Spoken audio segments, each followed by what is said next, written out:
Hey everybody, I'm at Hazelmere Motorcycles, which means another Suzuki review, and it is the SV650.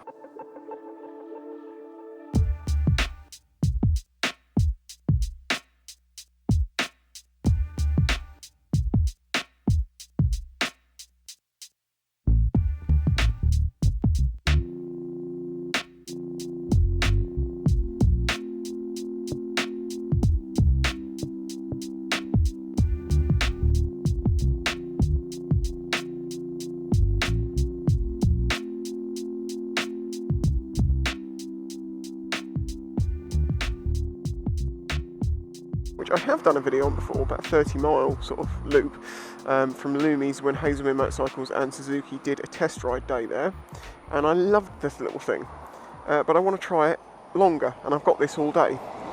It is an A2 friendly bike with a CDI change, so I'm going to try it out longer distance. I think I'm probably going to head to the New Forest Way, but yeah, I just want to get going now, so let's get going. So I rode this bike before. I found it to be brilliant fun in the corners.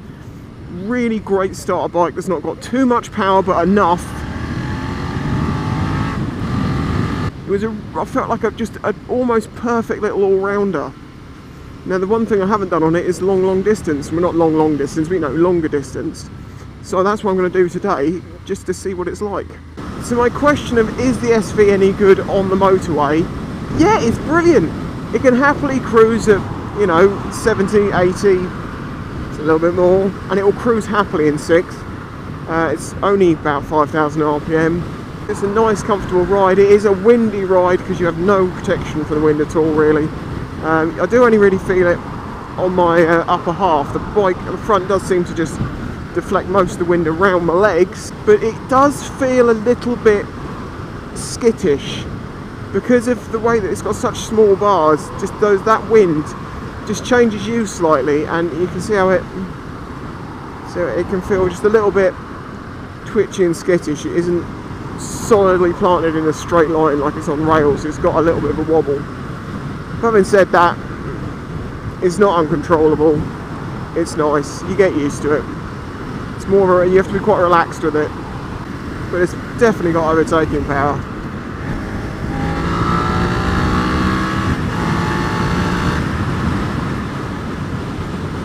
So if you need to do some miles on a trip, or you're using it for commuting a reasonable distance every day, not a problem, I would say. It's so comfortable doing 70 that it's just cruising along. The narrow bars does mean it's great to filter. That's one advantage of them. I don't like the narrow bars. I'd rather have longer bars.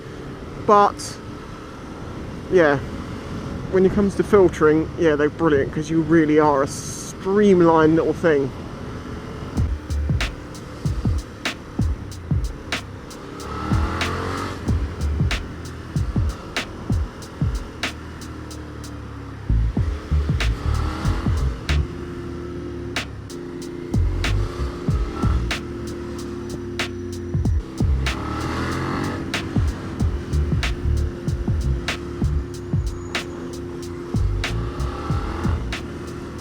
It sounds quite nice, but it is very quiet. I definitely want to stick an aftermarket exhaust on this.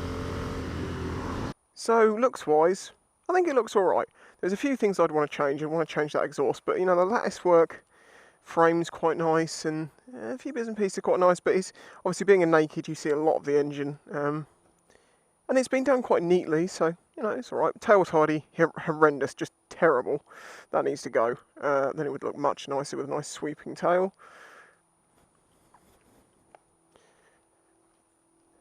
Nice big round headlight in the front, looks fine. Liking the front. I don't mind this, it looks right. Very simple controls. Clutch. Levers a little bit cheapy. I would want to replace them myself. But they're perfectly functioning. They'll be fine. High-low beam. Yep, standard switches. Indicators, horn, hazards. Start button, kill switch. On the dash you've got your indicator display, you've got engine warning light, you've got high beam, low beam, ABS light, total miles, time, revs, speed, gear position indicator, which means I'm in first, neutral, there we go. Neutral, you got temperature, and you got your fuel in bars, and range. Very simple, very functional, but good. Again, like the GSR750, this is rubbish. This needs to be neater. This needs to be. These are tiny, thin little wires that you can catch and just snap that off. That needs to be changed. That's a shame because it doesn't cost anything extra to sort that out, but that's just the way it's been left. So you can tell it's being muffled too much. Quite clearly being aimed as just a general bike, commuting, A2 compliant with the CDI change. It's cheap, but they've got it really spot on. The engine's nice, it's a V-twin obviously. It's got lots of torque, very pleasant to use, very smooth. Gear change is nice and smooth, gearbox feels fine. Shall I review a cow one day? Hello! What do you think of the SV? Doesn't care. Suspension is quite firm, but it does take the bumps at the same time. They do about 60 miles to the gallon, so they're quite good on fuel. Some people have said that the bars make it feel like a 125 in the way that it's, you know, very close together and they're very thin, and well, they look very thin. They're just 22mm bars, but they just look it, and they've got big rise on them to lift the bars up. If it was my bike, I'd probably put risers on it, slightly longer, slightly flatter bars, and get the raised that way. A little bit wider would be nice. New levers, aftermarket exhaust, and it would be awesome. If you got this as your first big bike, you will not be disappointed, and I think that's really is where it's been aimed. The brakes are very good. The ABS works well, I can vouch for that. I can vouch for that.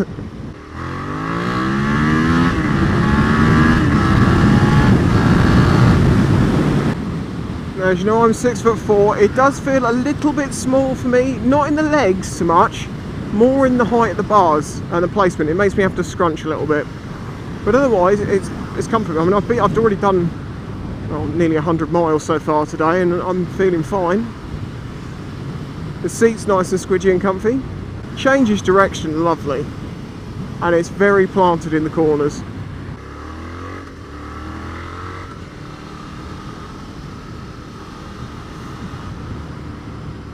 See, it tilts in very naturally. It feels very planted, very stable, very nice.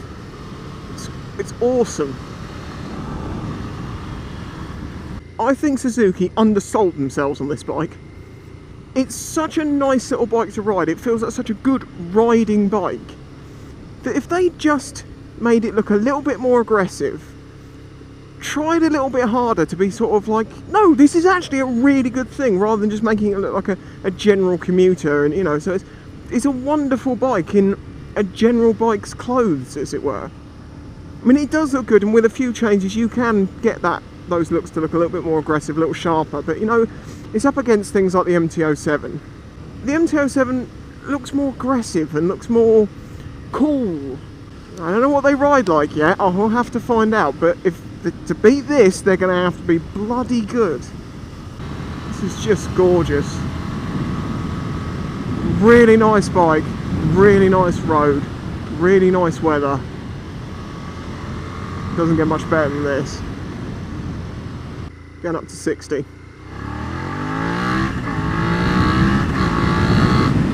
See, it's no slouch either.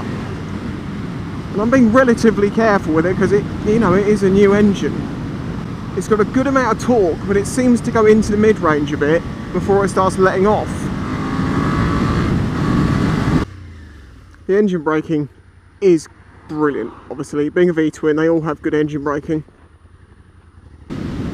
So in conclusion, it is a perfect little bike that I think they undersold slightly with the stylings, but the engine feels strong, the build quality seems good, the price is low, it's fast enough, it corners beautifully, the brakes are good. It's awesome. Yeah, there's a few cheaper parts on it, but it is super cheap, so it's kind of acceptable.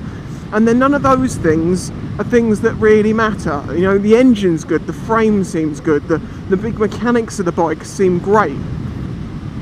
Yeah, the levers are a bit cheap, but you're going to replace them. Yeah, the exhaust, you know, it doesn't sound great, but you're going to replace it. All of the things that you know you're going to probably replace down the road are cheaper. The things you'll probably keep are nice. But as I say, yeah, as an all-round bike, this could suit anyone, A2 or not. It's because it's made for the road, and it just works perfectly at the speeds that you need it to, with enough left over to have a bit of fun. Thank you very much to Hazelmere Motorcycles for loaning me the bike. Always appreciated. Go and check out their Facebook, their Twitter, etc. And I'll catch you all next time. What a beautiful thing. This, the GSR750. I've got this for a couple of hours, so let's get going. It should be a fun day.